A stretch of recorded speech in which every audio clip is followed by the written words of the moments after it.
को यह वीडियो नूह मेवात में पीआरटी और टीजीटी की जो भर्तियां की जा रही है एनजीओज के द्वारा, उसके रिगार्डिंग है।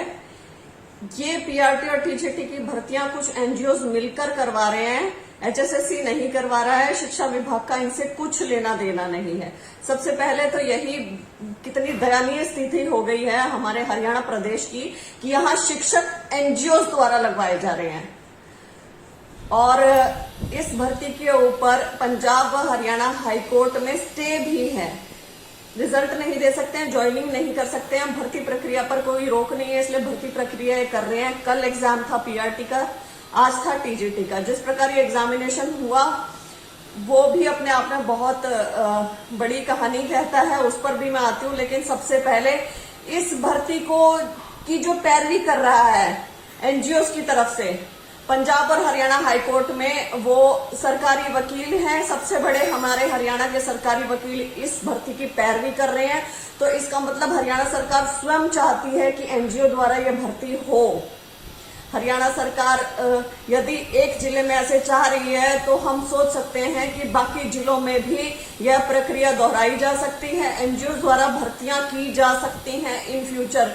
तो यहाँ एक बड़ा सवाल ये भी बनता है कि शिक्षा विभाग किस लिए रखा हुआ है। फिर शिक्षक यदि एनजीओ ही देगा, कोई प्राइवेट आके दे रहे हैं लोग और ये यही करेंगे तो फिर इसकी कोई जरूरत नहीं है, एचएसएससी को कोई जरूरत नहीं है। शिक्षक यदि वहीं से उठाने हैं तो 8-8, 9-9 पता नहीं कितने हजार में, बहुत कम इनका रेम्यूनरेशन है, ऐसे शिक्षक रखे जाएंगे और बैकडोर एंट्रीज होंगी। टोटल फ्रॉड चला है। कल जो एग्जामिनेशन हुआ है वो 3 शिफ्ट में हुआ है, मॉर्निंग, आफ्टरनून और इवनिंग शिफ्ट थी और तीनों शिफ्ट में बताया जा रहा है कि सेम ही क्वेश्चन पेपर आया है, सेम क्वेश्चन पेपर।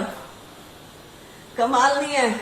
पहली शिफ्ट में ऑनलाइन एग्जामिनेशन था, अभ्यर्थी अपने हाथ पे क्वेश्चन के आंसर्स लिख लिख के आ गए, कोई वहां चेकिंग नहीं हो रही, कोई वहां आपका बायोमेट्रिक नहीं है, कुछ नहीं है। आप आराम से बात भी कर सकते हैं, आप आराम से एग्जामिनेशन भी दे सकते हैं। सेकंड शिफ्ट में भी यही चल रहा है, थर्ड शिफ्ट में भी यही चल रहा है। मेरी वहां के अभ्यर्थियों से ही बात हुई है, उन्होंने कहा है कि खुलेआम पैसे भी चल रहे हैं, साफ पूछा जा रहा है, सारी चीजें चल रही हैं, ये सुनने में आ रही है चीजें। तो हरियाणा सरकार कहाँ है यहाँ पर? और ये बैकडोर से एंट्री हो जाएंगे और ऐसे शिक्षक हमारे बच्चों को पढ़ाएंगे नूह में। हम बार बार कह रहे थे कि नूह में शिक्षक नहीं है, शिक्षक नहीं है, विधानसभा में ये मुद्दा उठता है तो आपने ये जुगाड़बाजी की है नूह के लिए। ये जुगाड़बाजियां और जिलों में भी हो सकती हैं, लेकिन यहाँ आवाज उठाना क्यों बहुत बेहद जरूरी हो गया, बहुत जरूरी हो गया और सबको उठानी चाहिए। वो इसलिए ताकि यही चीजें और जिलों में ना दोहराई जाएं। लेकिन जिस प्रकार ये भर्ती प्रक्रिया कर रहे हैं, ये इतने कैजुअल हैं, इतने केयरलेस हैं, इन्हें कुछ फर्क ही नहीं पड़ रहा है, ऐसे ही इन्होंने एग्जाम लिया है। तो ये केवल ऐसा लग रहा है एग्जाम लेने का ढकोसला किया गया है, वरना सेम ही क्वेश्चन पेपर रिपीट ना होता तीनों शिफ्ट में। और आज भी उनमें से बताया जा रहा है 40 से 50% जो क्वेश्चन हैं वो रिपीट हुए हैं, 30 क्वेश्चन आए थे। तो ये ना होता, ये ढकोसला लग रहा है, जो इन्होंने लेने हैं वो इन्होंने लेने हैं। और यदि वहां ऐसे लग जाते हैं तो वहां का हवाला देके कहीं पे भी लगाए जा सकते हैं। तो ये जो बच्चे जो एस्टेट पास हैं, बीएड करे बैठे हैं, सारी योग्यता लिए बैठे हैं, सब कुछ है, वो कहाँ जाएं? एस्टेट के नाम पर जो हरियाणा सरकार ने लूट मचाई है प्रदेश में इतने सालों से, उसका ब्यौरा कौन देगा?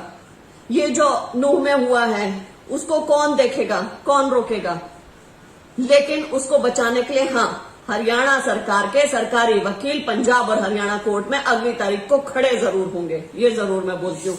तो यहाँ हरियाणा प्रदेश देखे कि हरियाणा सरकार की कथनी क्या है और करनी क्या है और प्राथमिकताएं क्या हैं, भाषण क्या है और कर क्या रहे